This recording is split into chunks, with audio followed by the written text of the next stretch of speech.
Et il dit comme ça, le Rav Grossman, avant que je raconte son histoire, « Tout le monde a ses qualités et ses défauts.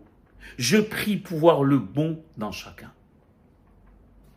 Grâce à son amour hors du commun pour chaque juif, il a sauvé et sauve encore des milliers de vies, moralement et spirituellement. » Eh bien, pour moi, la Botaï, au-delà de tous les discours, au-delà de tous les cours et de toute la philosophie qu'on peut faire qui est intéressante et qui est certes, on a le devoir justement de donner des cours sur le temple.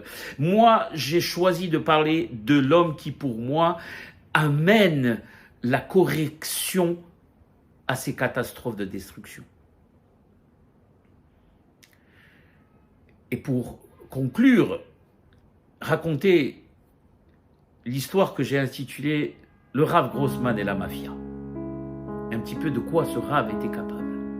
Le Rav Grossman, comme je l'ai expliqué, vivait à Migdal HaEmek, cette ville sinistrée, et sa maison était devenue, on va dire, un refuge pour toutes les personnes qui avaient besoin d'aide, pour tous les délinquants, pour toutes les personnes dans le malheur du Ham Israël et de cette région sinistrée. Et donc sa porte était tout le temps ouverte, 24 heures sur 24. Un jour, un matin, à 7 heures du matin, il était chez lui et on tape fort, fort. À 7 heures du matin, même si c'est chez le Rav Grossman, on peut se poser la question, qui c'est qui va fracasser à 7 heures du matin la porte pour pouvoir entrer? Il ouvre la porte et il voit un juif blême, essoufflé. « Rabbi, Rabbi, Rabbi, qu'est-ce qui se passe ?» Il lui dit, Rav Grossman, il dit, « J'ai été kidnappé. » Kidnappé? Mais si tu es kidnappé, qu'est-ce que tu fais devant moi? J'ai été kidnappé et ils sont en bas, ils attendent. Alors le Rabbi dit, rentre, assieds-toi, explique-moi. Il lui donne un verre d'eau. Il lui dit, voilà Rabbi, moi je suis directeur d'une station d'essence.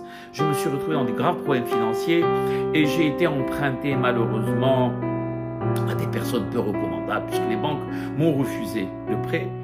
Et bien sûr, j'ai emprunté à ce qu'on appelle en hébreu Shuka Afar, c'est-à-dire le marché gris. Et voilà, et ça fait 1 an que j'ai emprunté et malheureusement les affaires ne vont pas et je ne peux pas rendre cet argent. Et ça fait maintenant 5 mois, tous les jours, j'ai des hommes de la mafia, des hommes de main de la mafia qui viennent, qui me cassent la station, qui m'attrapent, qui me menacent ma femme, mes enfants. Et là, dernièrement, aujourd'hui, ils sont venus, ils m'ont kidnappé, ils m'ont amené à Yafo, ils m'ont plongé la tête dans l'eau de mer, ils m'ont noyé, et ils disaient, ou tu nous payes, ou on te noie, ou tu nous payes. Et moi, j'ai tout fait, je ne savais pas quoi dire. Et une idée m'est venue à l'esprit, j'ai dit tout de suite, je sais comment je vais vous rendre cet argent. Je suis de la famille du Rav Grossman, il va vous rendre cet argent. Donc quand ils ont entendu ça, ils m'ont dit, ah bon?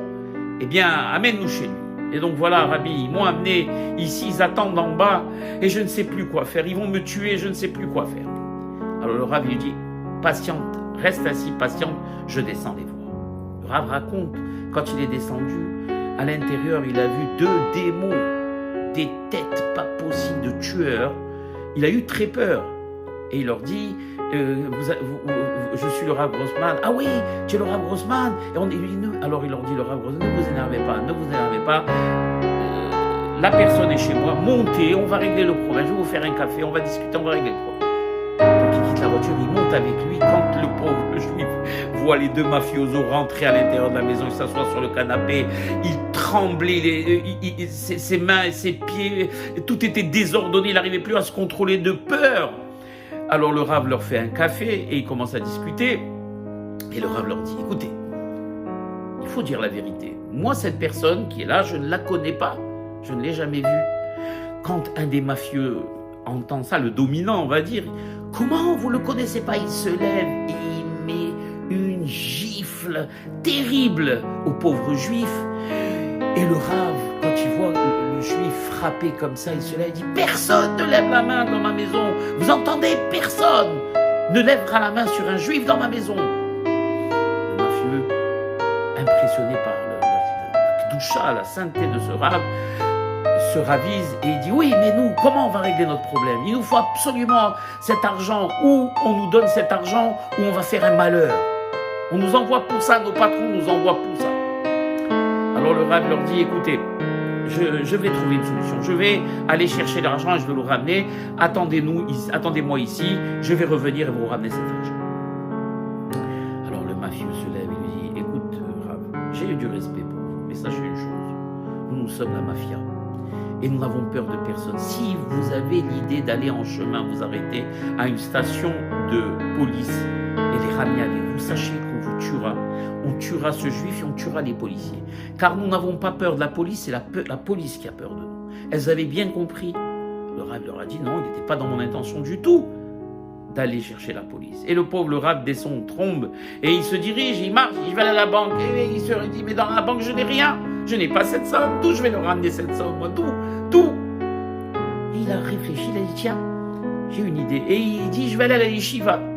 Et sa yeshiva, on savait qu'une grande partie des avrechim de cette yeshiva étaient des anciens mafieux eux-mêmes, qu'il avait ramenés bitchouva.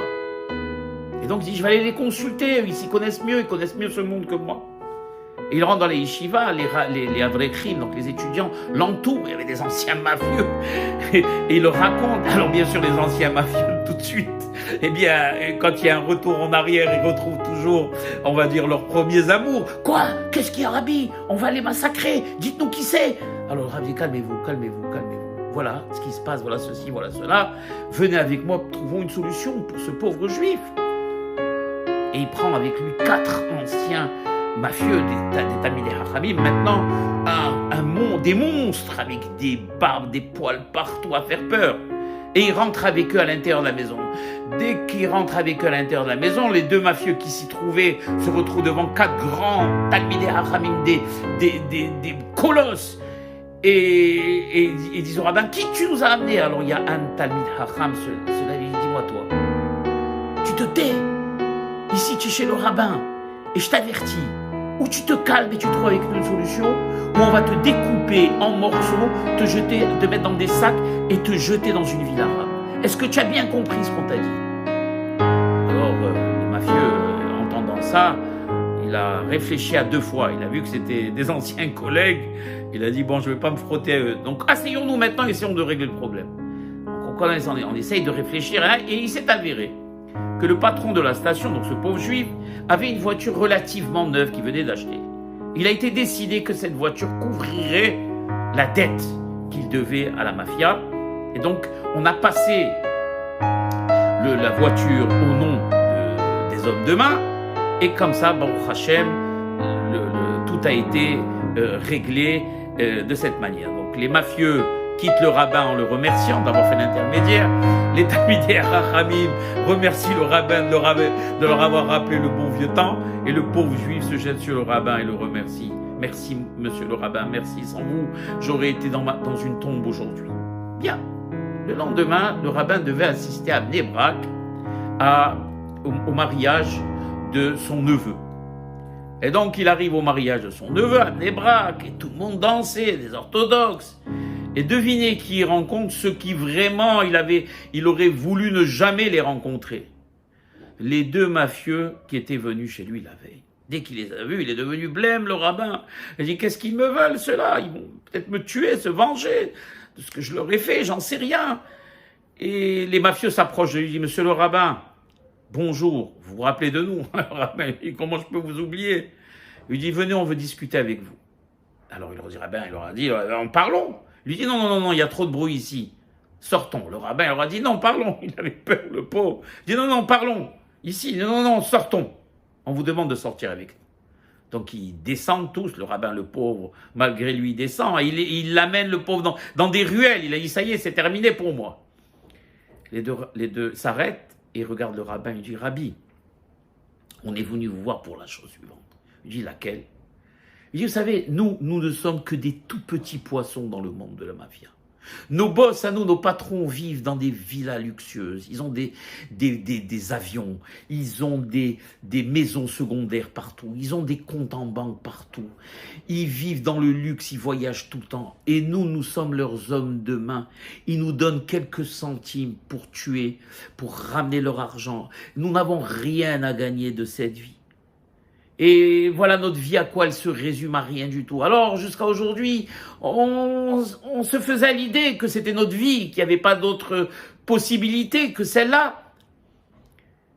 Mais hier, quand on a parlé avec vos Avrichim, avec vos Talmidei Chachamim, qui nous ont raconté qu'eux aussi, ils étaient dans cette galère, et que maintenant, Baruch Hashem, chacun avait sa maison, ils avaient leurs enfants, une femme bien, une maison avec des enfants qui étudiaient la Torah, une maison cachère, heureuse, et eux-mêmes heureux. On a compris que Béhémet, c'est à cette vie qu'on devrait aspirer, et à rien d'autre, et quitter cette vie de malheur dans laquelle nous vivons. Alors le rabbin, dès qu'il a entendu ça, il leur a dit « Ah bon, c'est ce que vous souhaitez ?» Il dit « Oui. » Alors le rabbin, tout de suite, immédiatement, a fait en sorte de leur trouver un logement à Migdala Emek. Chacun a fixé, prendre 2 Talmidei Chachamim, chacun, un pour chacun, pour qu'ils étudient nuit et jour, parce qu'ils avaient bien sûr jamais étudié de leur vie, et pour qu'ils commencent à rentrer dans le monde de la Torah et des mitzvot.